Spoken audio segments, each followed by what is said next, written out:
Is this thing on? Hello.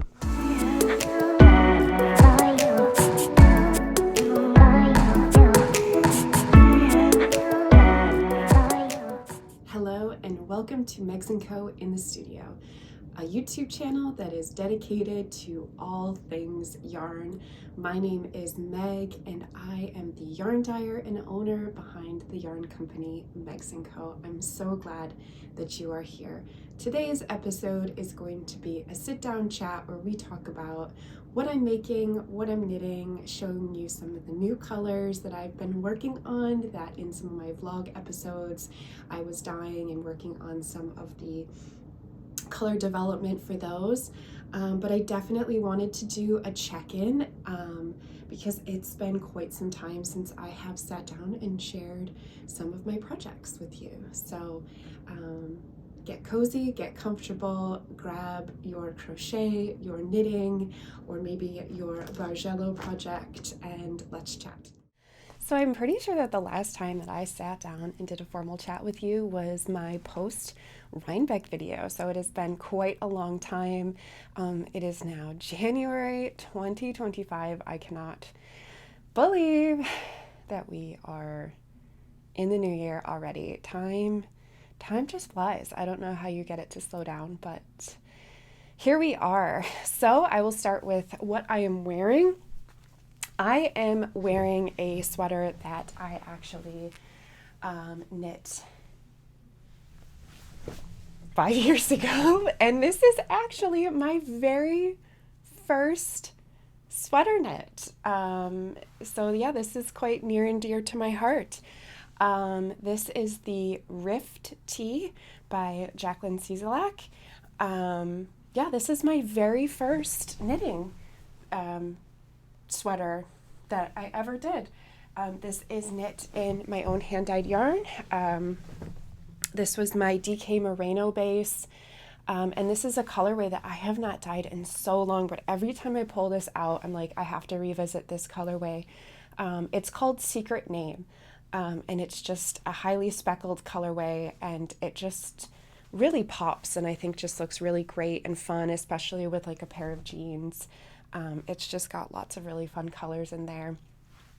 But yeah, in 2020, my local yarn store was doing a virtual knit along, and this was the pattern that they had chosen. And I was still a very beginner knitter. I had been a crocheter for a very long time, and that's what got me into yarn dyeing. But I was still a baby knitter, not very confident at all. I had knit some shawls and some small projects like cowls and hats and that kind of a thing. So I thought, okay, with a knit along, with the virtual help of the group, I think I can do it. And I did. And I still just absolutely love wearing this piece. It's so comfortable. I keep saying I'm going to make another one. I feel like, don't we all say that? Because there's so many wonderful patterns to knit.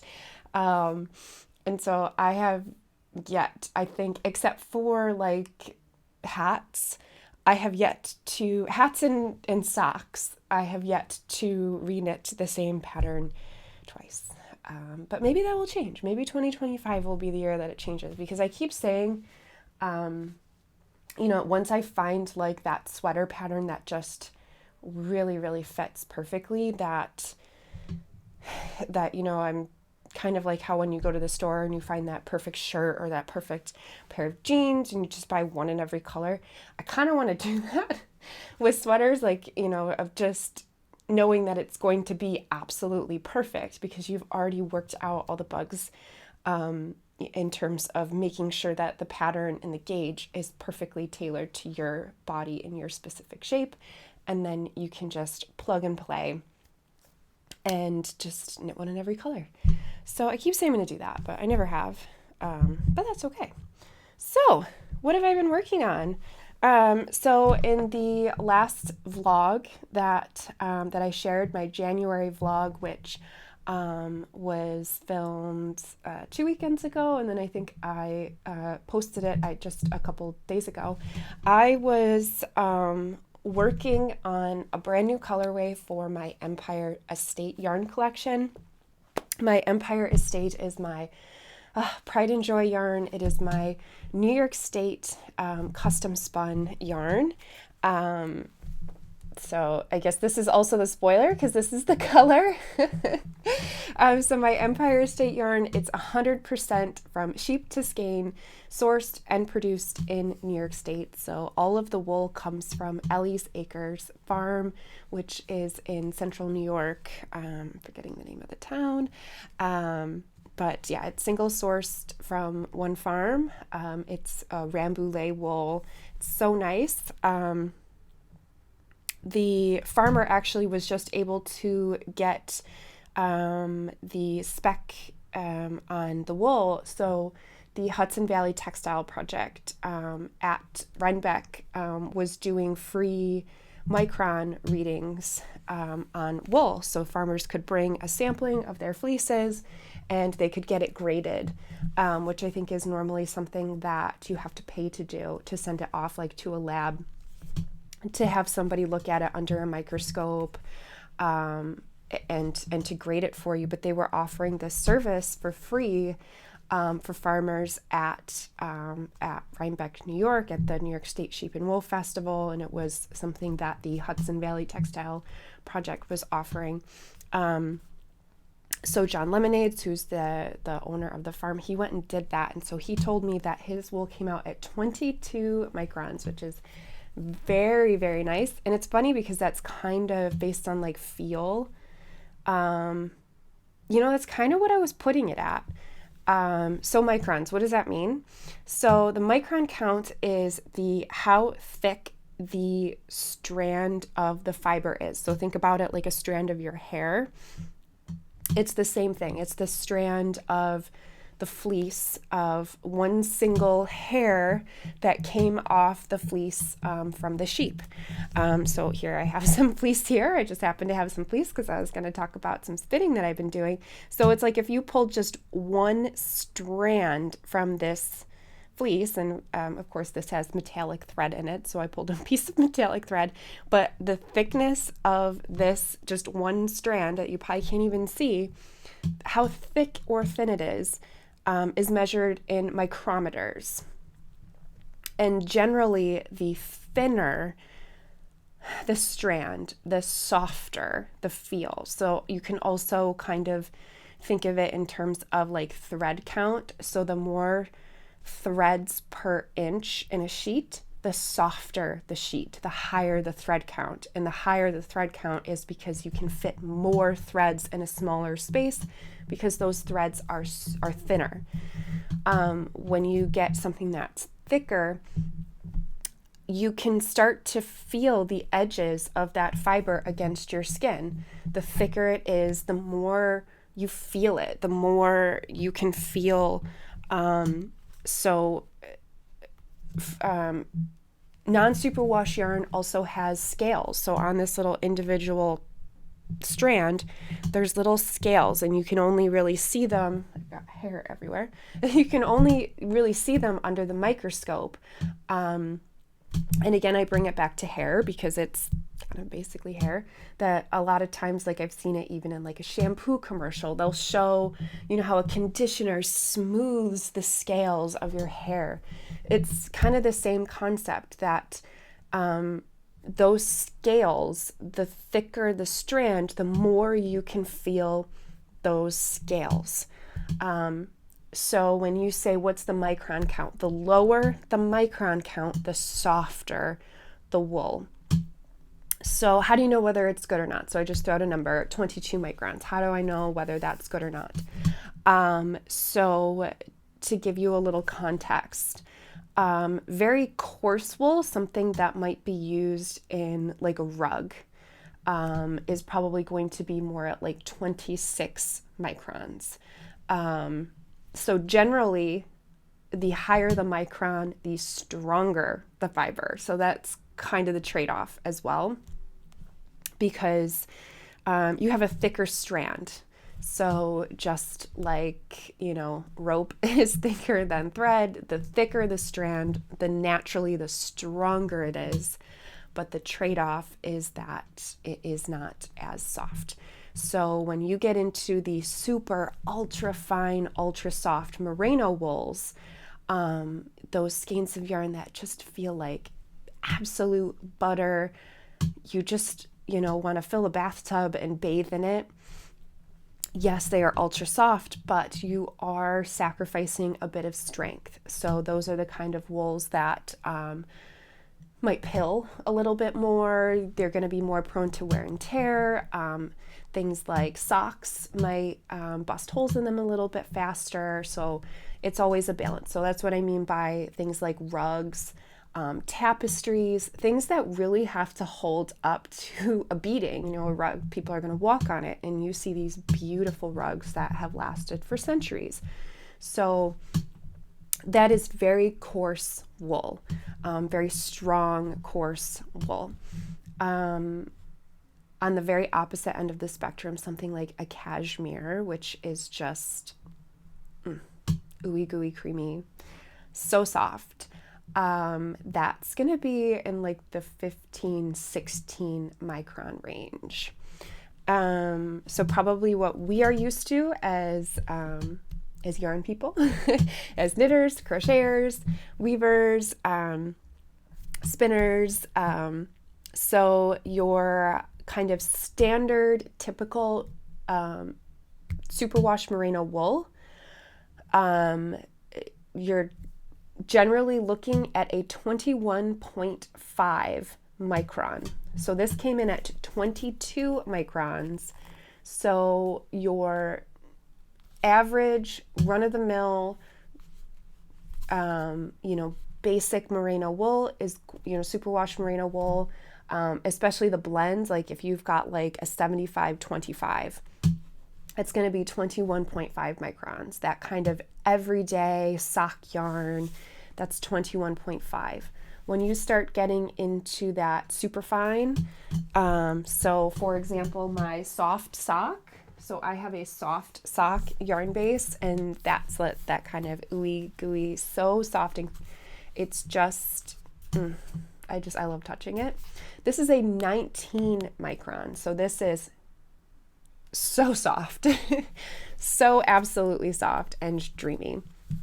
So you can definitely feel the difference. This has a very rustic hand to it, especially when this is in my hand.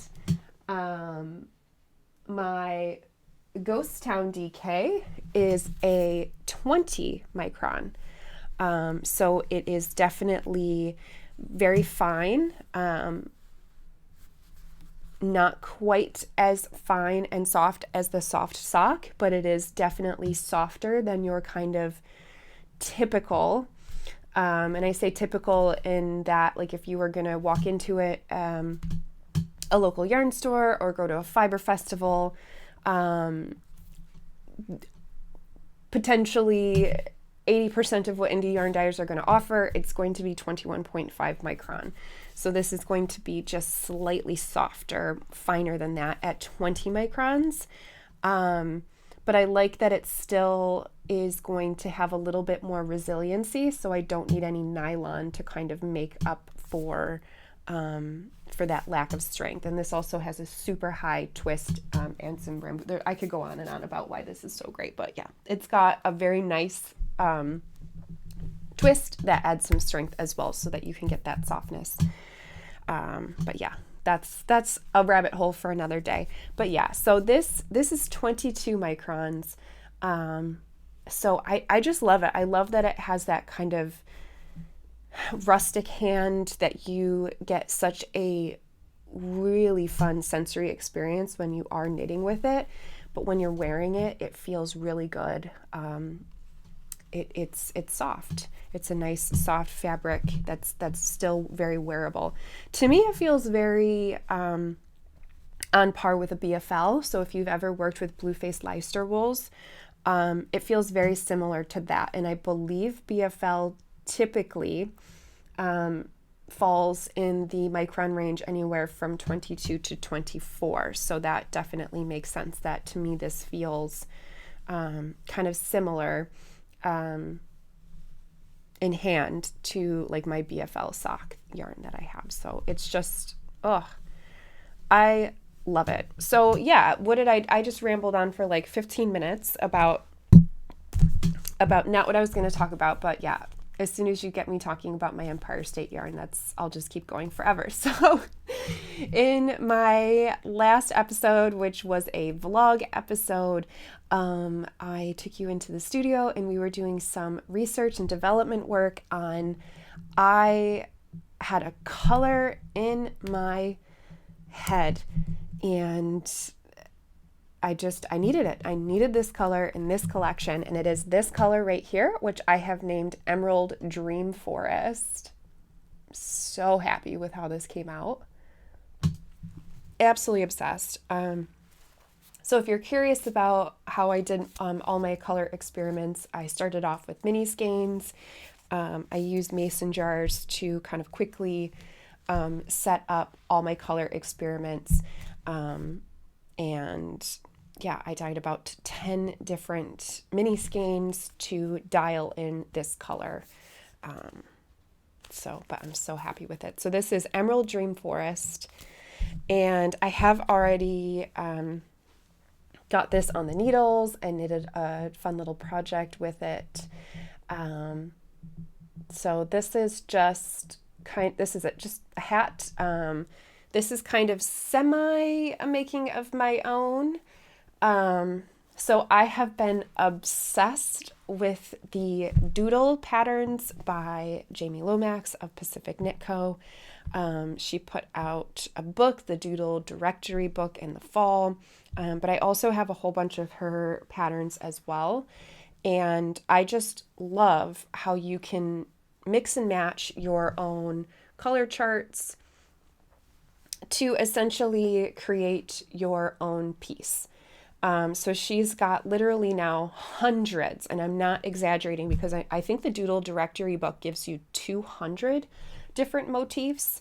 And then she's got so many other patterns that are constantly still coming out. So it's just endless between animals, places you want to visit, just seasons, like you kind of name a theme.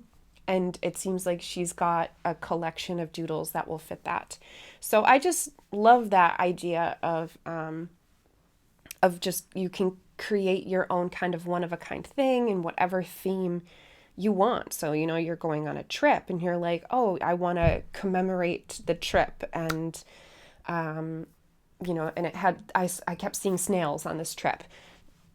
I know she has a doodle with snails. Like you can kind of build your hat to be exactly your trip. So I wanted to create a hat pattern for my Empire Estate yarn. So I'm still working out the gauge and the stitch count here. So you can see, it's a little small. So good news, I have worked out the gauge and the stitch pattern for a child size hat. And I will be sharing this.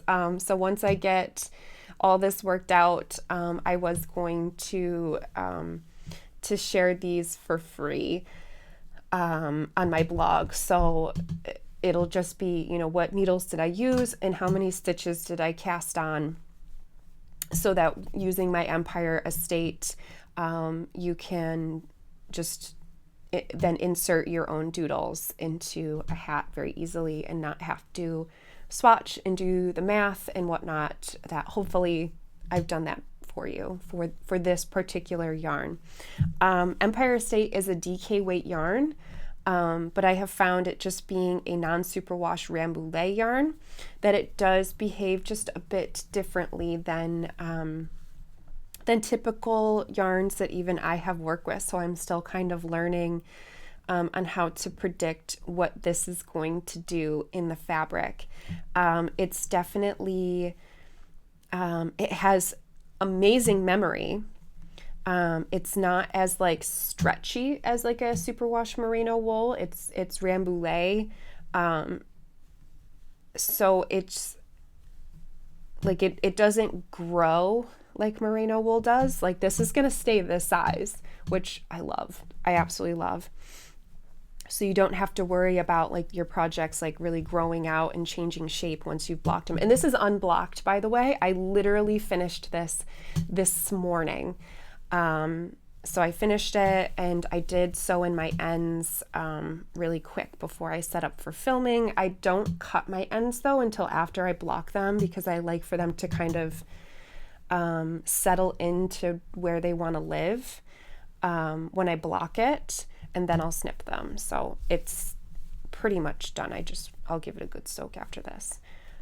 What was I saying? Oh yeah, so then the fabric it makes, so this was spun at Bat and Kill Fiber Mill, and they use a semi-worsted process. So they put quite a bit of air into it, into their spinning process. So it's so great. So you end up with like a kind of slightly woolen spun yarn that has a lot of air in it. So you get a thick fabric that is very light. And holds a lot of heat. So when you do block it, the fabric really blooms and fills quite wonderfully. So I'm still just learning. It's such a unique wool. It's absolutely wonderful. So I'm trying to work out all of the gauging for you, and then I'll share my needles that I used and my stitch counts. I guess off the top of my head, I do remember because I just took this off the needles. So this is definitely a kid's hat. So I haven't measured the circumference of this, especially because it's not blocked. But I cast it on 72 stitches. I did a size US 6 needle for the ribbing. And I just did 12 stitches of 2x2 rib. Then I did my doodles. I did 4 doodles, and I believe that it's 36 stitches total of doodles before I started my decreases. For the color work, I went up to a US 8. I tend to knit my color work really tight, so I went up to an 8 for the color work, and then dropped down to a US 7 for the crown.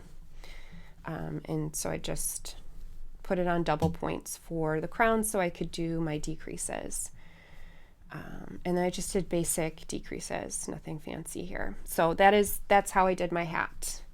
So I plan to cast on another hat because I would like an adult size hat. So I'll probably pick 2 different colors, and I'll have to play around with the stitch counts to get an adult size hat, but that's going to be fun. So I guess I do have a finished object. Speaking of finished objects, I do have a big finished object to share. Dun, dun, dun. It's so big. So this year was my first year participating in Vlogmas. Vlogmas is just filming a vlog every single day in December leading up to Christmas. It was a lot of fun. And one of the yarn advents that I had purchased this year was from a yarn shop out in California. And the owner of the yarn shop is also a yarn dyer and a pattern designer. So this is from Buku Yarns. I believe that's the name of the yarn shop, as well as their yarn line. And so the advent came with 12 50-gram DK weight skeins, and then you had 12 just other pouches of like just different gifts and stuff to open. And so it came with the pattern to make this wrap.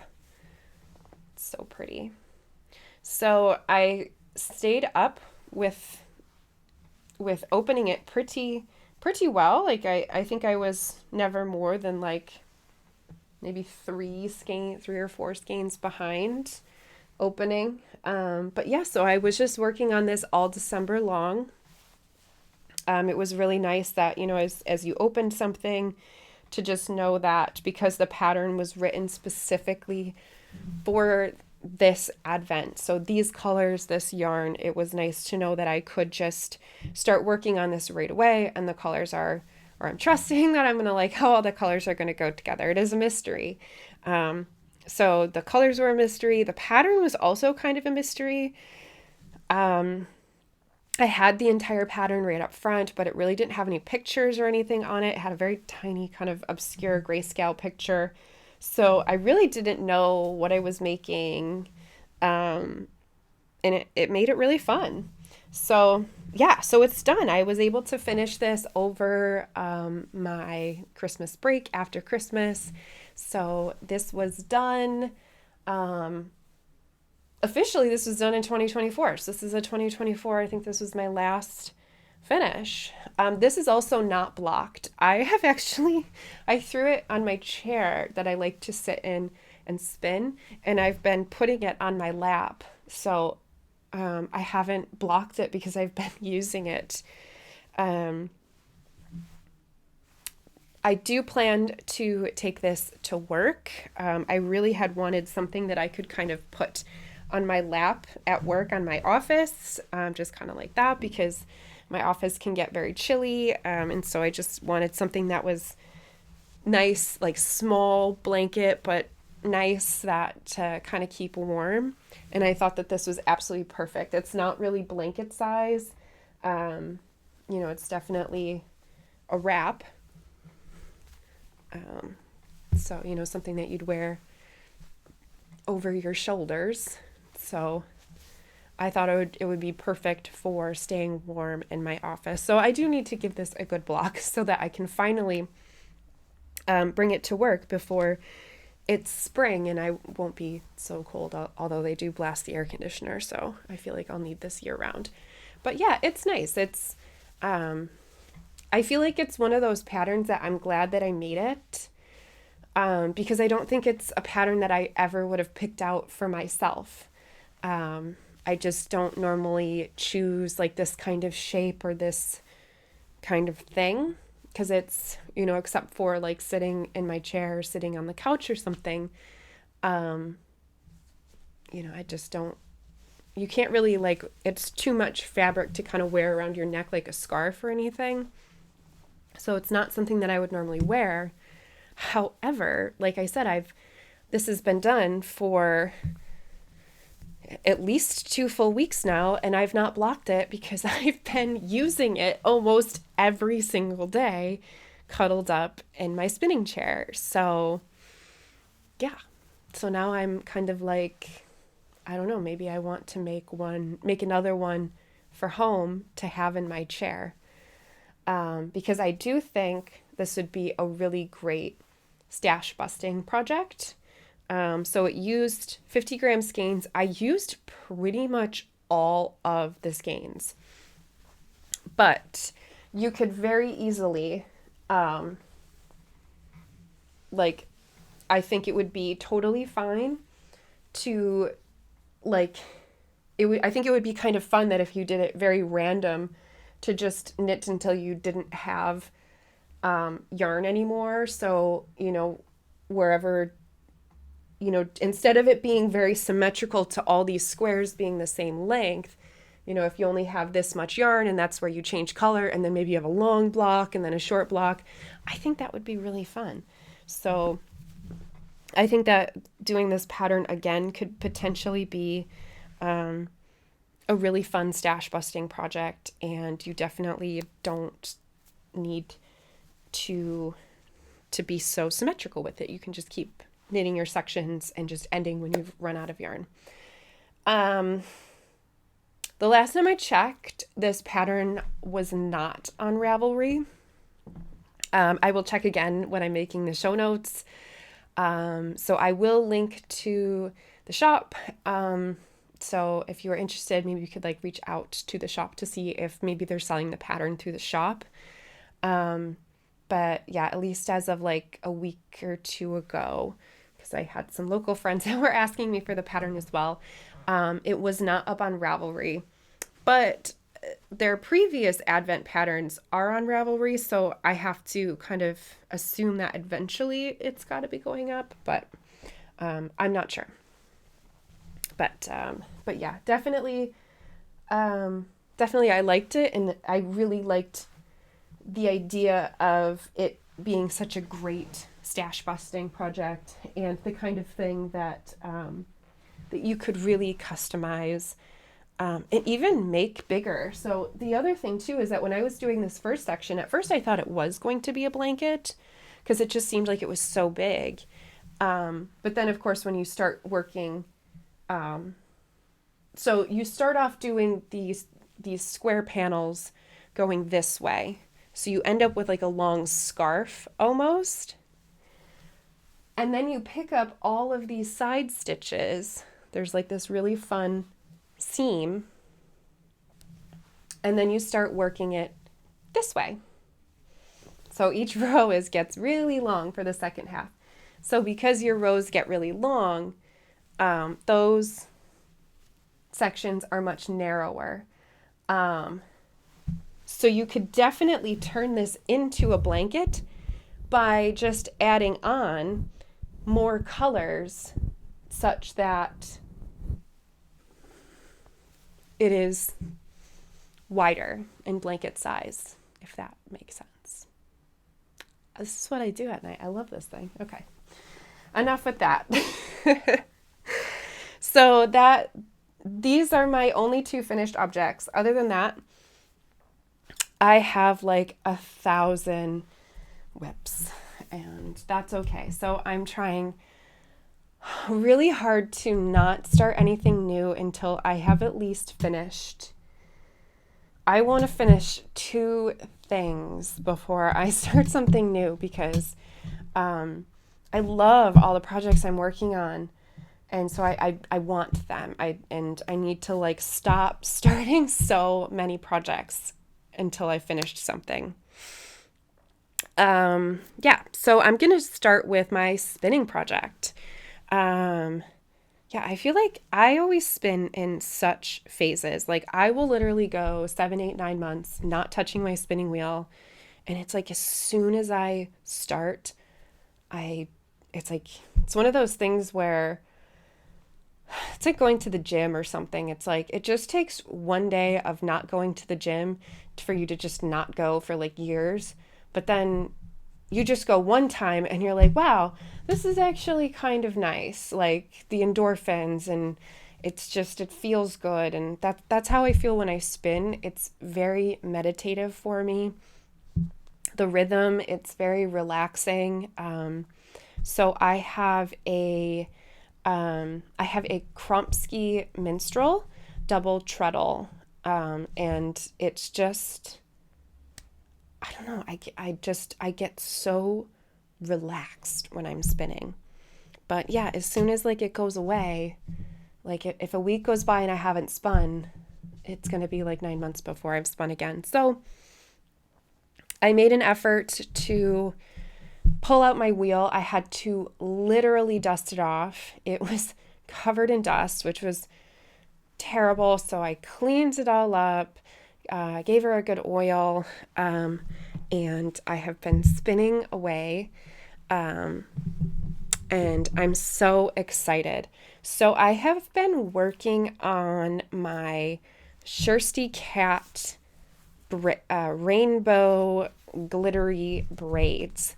So this is another very special set of fiber braids because, so just like I'm wearing my very first sweater, these are some of my very first braids ever that I bought. And this set in particular was the very first 2 braids that I purchased on the day that I purchased my very first wheel, which was actually a kiwi, an Ashford kiwi. I purchased it it's actually what's right next to me right here is my very first wheel.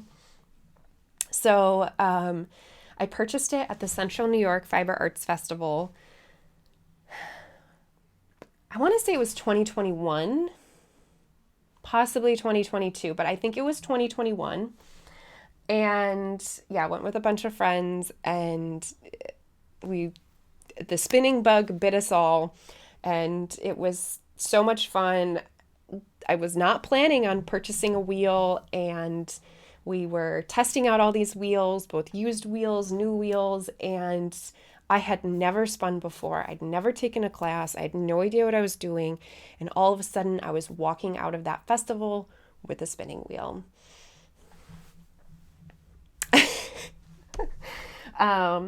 Yeah, so Shirsty Cat is one of the vendors that typically vents at that show. I hope she comes back this year. And so I bought the wheel, and so I got like a whole bunch of kind of random like farm fiber to get me started, like you do. But then I bought 2 braids of like this gorgeous purpley rainbow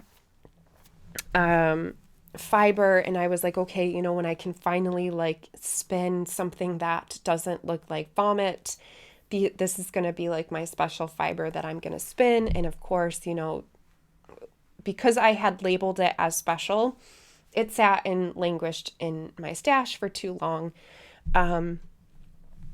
And so I will say, like, I still consider myself a noob when it comes to spinning. I've since taken 2 classes, and those classes did so much to set me on my way. So if you have an opportunity to ever take a class, do it. And I have also gone through some of the series that's on School of Sweet Georgia, which I think is a great online resource as well. That's really helped a lot. And I think, honestly, I kind of want to, I think I might resubscribe to that and go through that again, because it's such a great refresher. So yeah, so I'm not an expert. I am still learning. I am still very much like learning by doing and trial and error. So, you know, when I talk about my spinning, I'm not here to educate. I am here to just share, this is what I'm doing. So, you know, please, please, yeah, so I'm definitely a baby spinner here, but I love every second of it. And especially the yarns that come out of it. They're just so wonderful. So, I finally decided, so I'll continue my story. So not this year, not 2024, but 2023 at Rhinebeck, Shirsty Cat was there, and I saw 2 braids of the sparkly rainbow glittery fiber, and I had remembered what I had in my stash, and I thought that they kind of looked similar. So I picked them up, and so I'm kind of midway. So one was this green color. And when I say the rainbow, I don't even know if it's going to pick it up, but like there is this rainbow stellina that has been carded into this fiber, and it is very, very subtle. Might be able to see it on the edge there. I'm trying to like get it to glint in the light. It's very subtle. It like just catches the light rather than it being a sparkle. So she had this beautiful green, and then she had another braid that was this kind of purple and green, which I've spun. So and so when I got them back from Rhinebeck, I was like, oh my gosh, they match what I already had from her in my stash so well. So I embarked on this project where I had decided I'm going to take the 4 and try to turn them into a fade of skeins. So to break the bumps up in that, my plan was to make 50-gram skeins, where I would take the first braid and apply 25 grams with 25 grams of itself, and then take 25 grams and apply it with 25 grams of the next braid, and then that braid would then be applied 25 grams with itself, and then 25 grams with the braid that it kind of faded into. So I was hoping to kind of have this really wonderful fade of color. And so I feel like it's working. So my measurements are definitely off because I have this one skein that I think this is like 80 grams.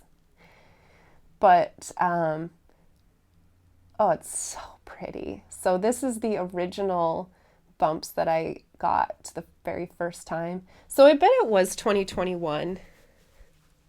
Because then it makes sense that I would have gotten these in 2023. And so, yeah, so then the other bump was purple. So the other bump was like this color. And so here's this middle skein is like them plied together. So I have those faded. So here's like, this was the first bump. And so it's plied with itself.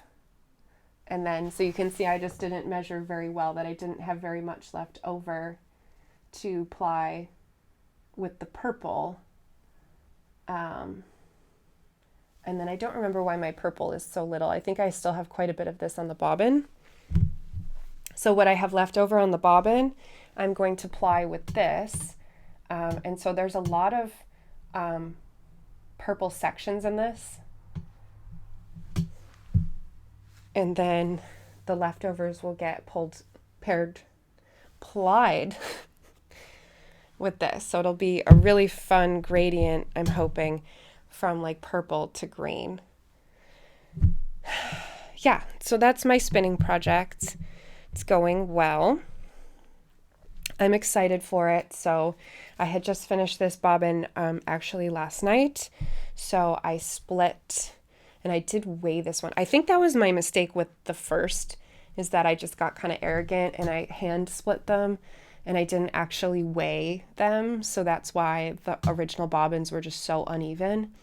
But I actually weighed these to split them. So I'm hoping that the rest of my skeins are a little bit more even and spread out. In terms of what I'm going to do with this yarn, no idea. But I am determined to not let this yarn go back into stash. So I am determined that by the time I am completely done with this spin, that I will have a project, because I just refuse to let this yarn go back into stash because it'll just stay there forever. So I'm really hoping to have a project picked out by that time so that I can just cake it all up and cast that on. So yes. So then this, I have this. This is this was the braid that I bought in this year. Well, I should say last year, 2024, from Shirsty Cat. And I had originally thought that perhaps I could add it on to this fade thing that I have going on, because it does go. Oh, I keep going back and forth. It does go, but I'm just wondering if like I have enough, like I feel like it's just like a lot of yarn. So I might just want to save this and just use it for a different project, because I feel like I have a lot of yarn for this project right now. So I don't know. I keep going back and forth because I look at this with these and I'm just like, it all goes so well. So I don't know what I'm going to do. But I have quite a bit of spinning to do before I have to make any decisions, including some plying as well. So not worried about that. So other Rhinebeck projects, when I was at Rhinebeck, I picked up a new to me craft from Hello Barello. So this was for a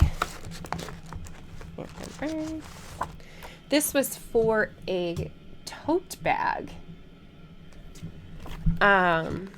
Really cool. I just thought it was like just totally my style. So I've been making pretty good progress.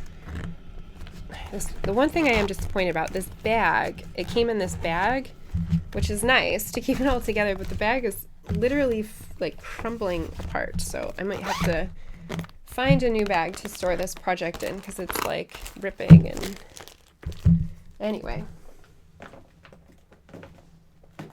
that back there. Yeah, so Bargello is like, it's like a plastic tapestry. I don't know what you want to call it, but yeah, I've been cruising right along with this. So this is something that I picked up at Rhinebeck. They had a booth. Their booth was just absolutely stunning. Their color palette is phenomenal. So it caught my eye, caught my attention. And I had such a hard time only picking one project. I wanted them all, but I did really good. And I only picked one. And with the promise of like, finish one thing, and, they have a website. So when you've finished one, you can go and order another one. So I'm glad I did that instead of, just buying like 10 years worth of projects. Anyway, so making really great progress. So for the purse, you have to fill in the 2 panels, and then sew them together to make your handbag. So I have fully finished the first panel, and now I am working on the second panel. And I have to say the second panel is much like second sock syndrome.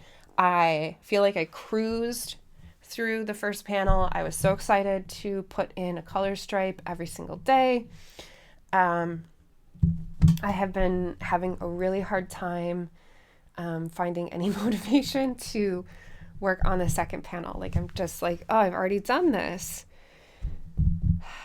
So I really love this project. It feel like much like spinning. It's like when I do pick it up and just start, it's very rhythmic. You get through a color stripe and you're like, okay, one more. So, it has that kind of bite size, easy to swallow for somebody that, has a hard time committing to a long project. You just have to commit to one color stripe. So that's what I was doing before of, I was leaving it out, and just trying to add one color a night, and it was going well until I got to the second one, and I've been losing interest, but I am determined to have a handbag. So I'm going to keep this out, keep it visible so that I will keep on keeping on. Yes. So whips, I have, like I was saying, I have so many whips and I love them all. I just really need to start finishing some things. I keep starting things. I don't ever finish anything. And that is a problem. That is something that I really, really want to change for 2025. I think I'm really going to start focusing on the follow through.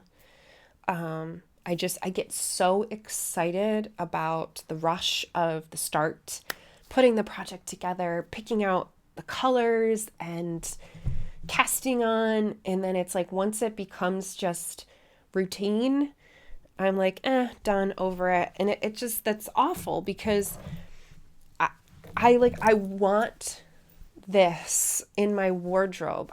I want this so bad in my wardrobe. So I really need to stop doing that. I need to finish this. So this is my winter Doodle pullover.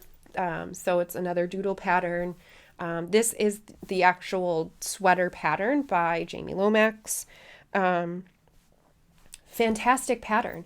And I will say that having the Doodles are that wonderful bite size, keeps you fully interested, because I am like that type of person that needs to have constant change.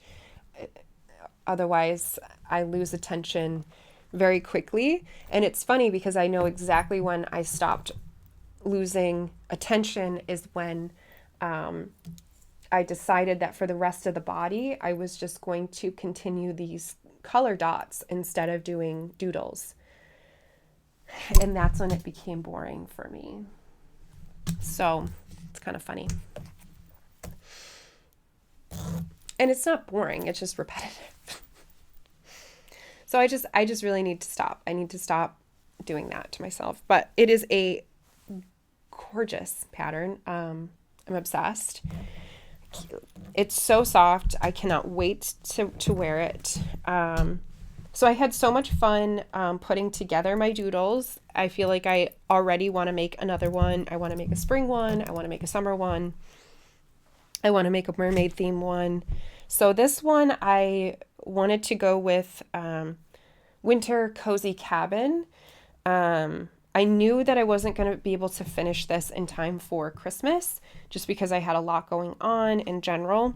So I wanted it to be very winter themed, and then that way I could wear it all winter regardless of when I finished it. And I'm really glad I went with that. So I've got mountains, I've got trees, I've got coffee mugs, I've got snowflakes, and then I'm going to have just the dot pattern for the body. And then I think when I get down towards the hem, I think I'm going to do the mountain sequence again so that I can do a matching dark green hem. And then for the sleeves, I will repeat these two motifs and then just do dots down the sleeves as well. So wonderful pattern. I need to get this going. This whole sweater was done completely with stash. So I had done a tutorial on dyeing Lily non-superwash yarn from Nomad Yarns. So I had quite a bit left over. So this is actually a sport weight. It's got pieces of basket stuck in it. So I'm using this for the main color. And then in my dyer stash, another sample that I've had for a long time is this Jaq Silk. I think there's alpaca in it as well. I think it's Jaq Silk alpaca. And it has a natural gray base to it. Look at that floof. So I paired these two together. And so the sport with the lace gave me that nice DK to match the DK yarn that I'm using for the colors in my doodles. And I absolutely love how pairing the white lily with the gray of the Jaq actually kind of made this almost like oatmeal color. It's very interesting that pairing the gray with the white. So this has definitely got like a lot of warmth to it, like a lot of warm tones. But it's really pretty how it really turned it into like an oatmeal-y neutral color. So both of these are undyed, just using them in their natural state, and they're gorgeous. So everything else too is just stash. Yeah,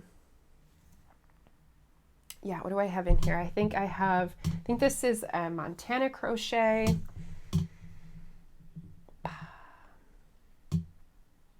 This is Maker Wool Company. I had like so much stash in here. Yeah, it was so much fun to go through stash and pull together a color palette. This is also Maker Wool Company. This is Woolberry. This was a gift that a friend gave me, and so I was really excited to finally be able to use that skein. It's always nice too when you get gifts like that are really special, and then to finally get the right project that you can put them in. So another reason why I really want to finish this sweater, because I do have some very special yarn in here. And this is also by Maker Wool Company, and the dyer actually gifted me this yarn as part of like a kind of like a Secret Santa style indie dyer yarn exchange. So that was really special too, to get a whole collection from the dyer as a gift. So yeah, so I really need to finish this because it is stunning. It is gorgeous. And I started this as part of kind of like an unofficial little doodle along with some members of my Discord chat.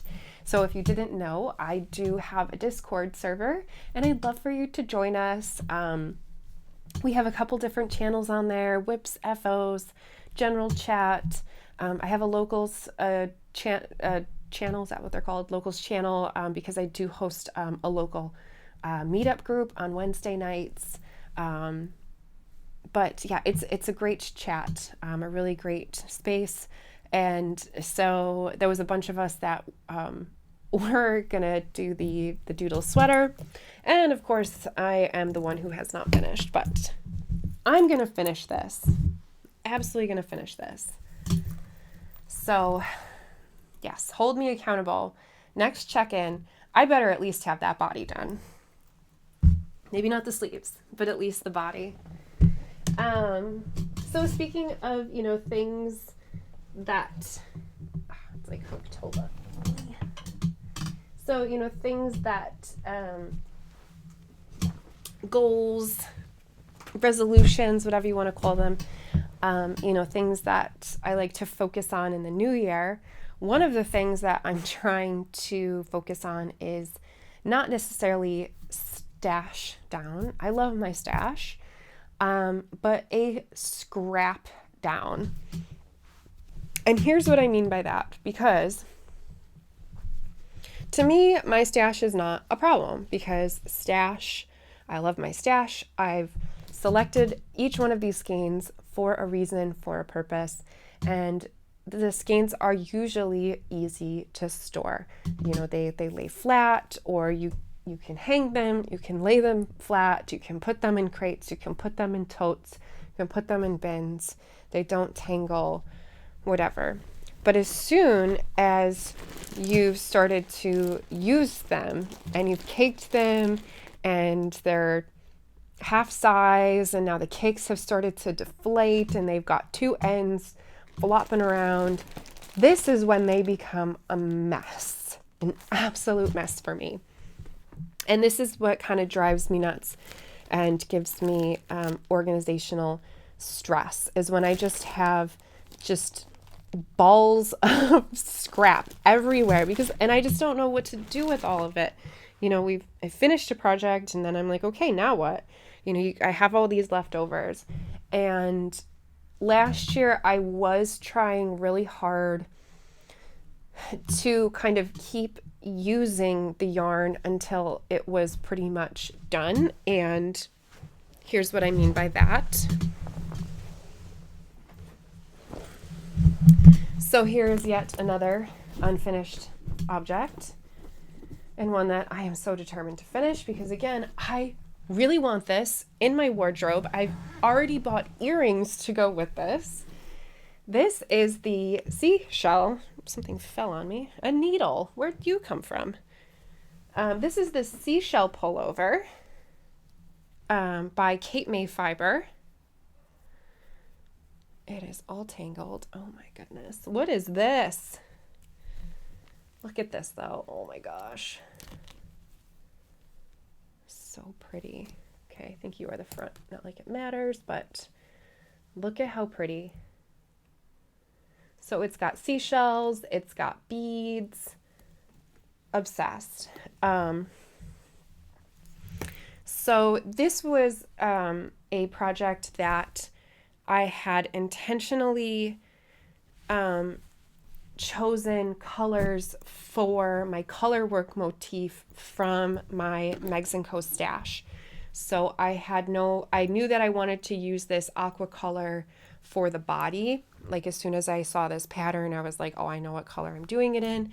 And then for all the shell motifs, I had just finished knitting the my Eclipse shawl which I think is called Here Comes the Sun. And so I still had all of these colors in a bag, you know, and I had, you know, half skeins of them left. And so I thought, since they were literally already in this project bag, let's just use them in this. So that was an example of, like, don't let them go back into a bucket, into stash. Just find a project to keep using them in, you know, until they're, you know, kind of teeny tiny. But I still have just a ton of yarn that's in this very scrappy state. So I am trying to find scrap down projects, and this is one that I'm working on now. I actually started this last year, but I am finding my mojo with it again. And it's absolutely fantastic. Absolutely recommend it for scrapping down. And yeah, so I wanted to show you this because this is a crochet scrappy basket that I actually made from scraps, and I made it specifically to house the monster pile of yarn that I have been throwing in here for my scrappy blanket. So this is the Rain or Shine blanket by Stephen West. Look at this, it's so big. I feel like I've been working on this forever, and there's so many rows, but it still like doesn't look as big as I think it should be for just how much yarn is in this blanket. I'm officially on color 41, so 41 different skeins of yarn are in this. It is a marl, which means that you hold two strands together, and as you go from pattern change to pattern change, you only drop, so like each one of these little sections, you just drop one strand of yarn and pick up your new strand of yarn. So you get a much more gradual change in color, as the colors are kind of melting into each other. So you can, you can really see where, like, the one strand was held here, this another strand was held for these two rows, and you can definitely tell like where you're holding the two strands, but they do tend to fade into each other much nicer because there's like 4 rows that look, pretty melty. It's such a cool effect.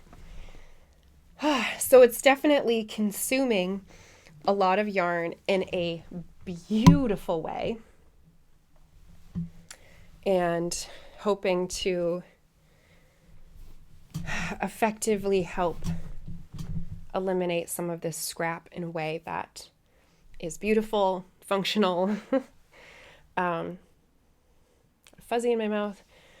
Yeah, it's gonna look phenomenal on my couch. I want it to be huge. I want this to be a blanket that I can cozy under. I definitely want it to be big. So I'm not sure how much wider I'm going to keep going. I'm on color 41. This is on a 50-inch cable, and I can't spread it out all the way. So I think I'm going to get to color 45 and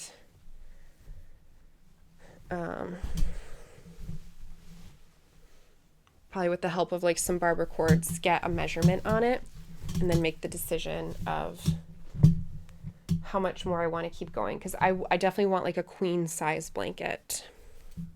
So yes, love it, love it. If you are looking for a fun blanket pattern, an easy nighttime, it's very mindless, and again, it's a really nice like small bite project. Like, even though I'm at the point where the rows are pretty long, knowing that, like, you know, you just have to get through your section and then you can change colors, it's very, very motivating. And I need that. I need that like carrot in front of my face to keep going.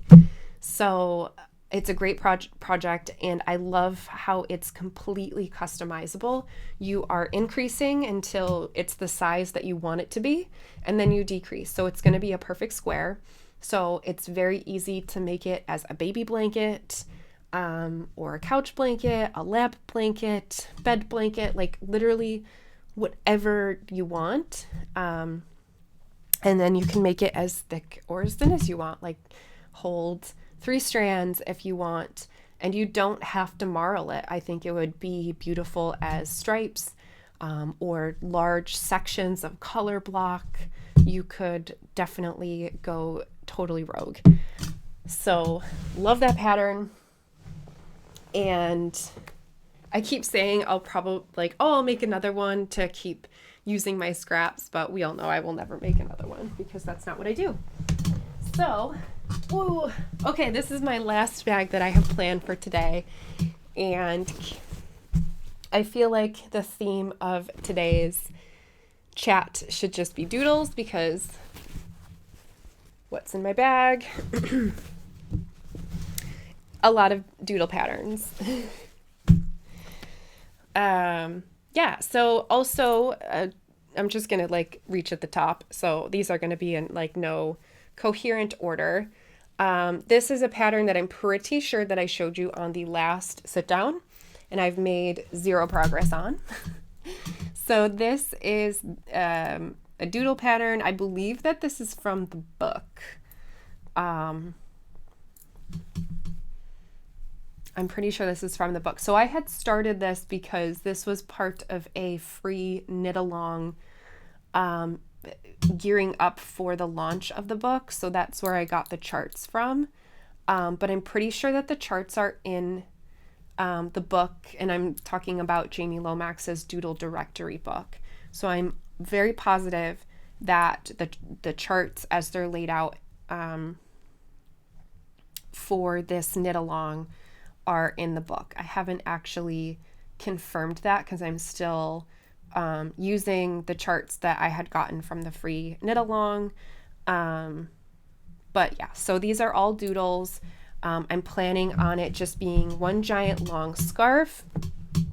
And so this was also a way to use up scraps to ensure that half skeins and whatnot are not just going back to stash to languish forever. So this first color is my Empire color, and this is all knit in my Empire Estate yarn. So this was a cake that I had caked up when I was working on a sweater project, and I never ended up using this color. I had just decided that that this color just wasn't vibing with the color palette, so I had just opted to omit it. So I was like, well, I have to knit it because it's beautiful, and it really is. It's so good. So happy with that. So I'm planning on just continuing with leftovers. So this is pumpkin spice. This is going to be the next color that's going to go in it, and this is leftovers from that sweater pattern that was when I was knitting the Maxine sweater. So I plan on just using all leftovers of Empire Estate from various projects. So as I'm knitting with my Empire Estate yarn, I have been throwing all of the leftovers in this bag so that I can add them to this doodle scarf. So this is one where I haven't really been making much progress, but I'm okay with this being like a slow burner because I had intended for it to kind of be a scrap eater. So just have a skein of yarn in here like you do. Oh yeah, so here's Ontario that I had used in my Maxine sweater, so that'll definitely be going into that scarf. So this has been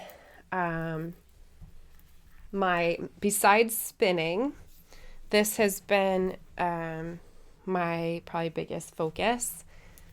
I don't know what the best way to show this. Oh, okay, that works. So this is a cardigan test knit that I'm working on. I do not believe that it has a name at the moment. I feel like I've seen two different names going around for it. So I'm just not positive of the name at the moment, but it's still in test. It's a pattern by Alicia Plummer. And I love how like the main fabric is in garter. So it's just like, I just love squishing it. It's so squishy and good. So this is actually my very first cardigan that I've ever knit. I've done quite a few pullovers now, and I've just never done a cardigan. So I saw the test call. She had knit her sample in Brooklyn tweed shelter. And I'm finding that like the gauge and whatnot for Brooklyn tweed shelter tends to translate really well to my Empire Estate yarn. So if you're looking for patterns, look up things, projects that have been made in Brooklyn tweed shelter. Little hint there, because I'm finding that I think that the yarns are they're similar in how they've been spun. So anyway, so she had posted this project, a call for test knitters. I just thought it was absolutely perfect for my yarn. So I applied, I got in all the things. So I'm currently working my way through that. Yeah, so it's bottom up. So I'm about there. Anyway, I feel like I can't really, about there. One of the things, as always, I'm very tall. I'm 5'10". I'm always nervous about things being too short on me. And this is probably the one thing that I am very nervous about, it being too short. I really hope not, but we shall see. But so with it being bottom up, I feel like, you can't just add more to make it longer. And especially in this pattern, it's still in test, so I don't want to give things away, but I'm working on, working on like a whole neckline shaping thing. It's just starting right here. So, and this is such dark yarn, you're not going to be able to see it. I can barely see the start of it. So it's a beautiful like wrap up collar. And so because of that, she had put in the instructions that if you're going to add any length to the body, you have to do it before you start that neckline shaping. And I believe that neckline shaping starts, and I'm going off of just like what it looks like on her. It looks like it starts kind of right at your bust. And I don't know, that just seems like it's going to be really short on me. So I want a cardigan that's like a cardigan, not a belly shirt. But we'll see. Maybe it will drop a little bit lower. So I actually did add 12 rows to this, because the instructions said if you're going to add length to the body, do it before you do the shaping. So I added about 2 inches to it, just because I was nervous. Like, it just looked so short before I started that neckline shaping. So I did add 2 inches to it. So I just hope that was enough. I'm really nervous that it's not going to be enough, but here we are. So I think regardless, it's turning out to be a beautiful pattern. Just the stitch definition of this yarn is so good. It's just showing off the garter, everything absolutely wonderfully. The color that I've picked is a newer color that I just released this fall.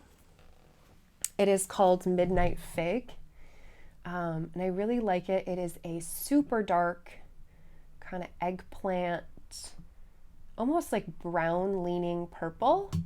So I wanted something that was colorful, but also would act as a neutral so that it would go with a lot of things in my wardrobe. So being a cardigan, I want something that I can throw on, with a wide variety of stuff. So that's why I was hoping that by picking this color, like, yes, it's purple, but it's having it be that kind of very warm brown leaning purple. It really is a neutral. So, even something as wild as this, like, it's still something that you could throw over. So very highly versatile. I'm loving the pattern so far. It's great knitting. So even if it doesn't necessarily fit me because tall girl problems, I think the pattern is going to be absolutely phenomenal. And that's always the hard part with testing, is that, nobody else has knit it before you. So you just don't have, you just don't really have like the samples and the schematic really to know what you're really getting into. But I wanted to have a sample for when this pattern came out. So may not be a sample to fit my tall ass, but it will be a sample that will fit most other people. So yeah, my next show is what I'm preparing for. So in February 16th, I'll be vending in Henrietta, New York at the Tina Turner Knits Fiber Arts Festival. So I'm really hoping to have this finished by then, so that I have a sample for that festival. And so that way, so I'll know for sure exactly how it fits, and so you'll know how much you need to add so that you don't have any of these problems. But yeah, the joys of knitting, right? This is what we do. Oh, the buttons. So these are the buttons that I plan to use. And these are buttons that I picked up in Rhinebeck, this past Rhinebeck. So I don't know specifically yet, like, which buttons in this set. I haven't picked them out, but like they're all kind of purple-ish. They're vintage buttons that I got from the button lady. They're all different, and I love it. I love that they're all vintage, and yeah, it's gonna be so much fun. Oh, yeah, so I think that is all of my whips, because yeah, everything in here is just my random balls of yarn. So I think that we have finally reached the end. So I am really hoping that next time I have more finished objects to share with you, and definitely some good progress made on these whips. I am determined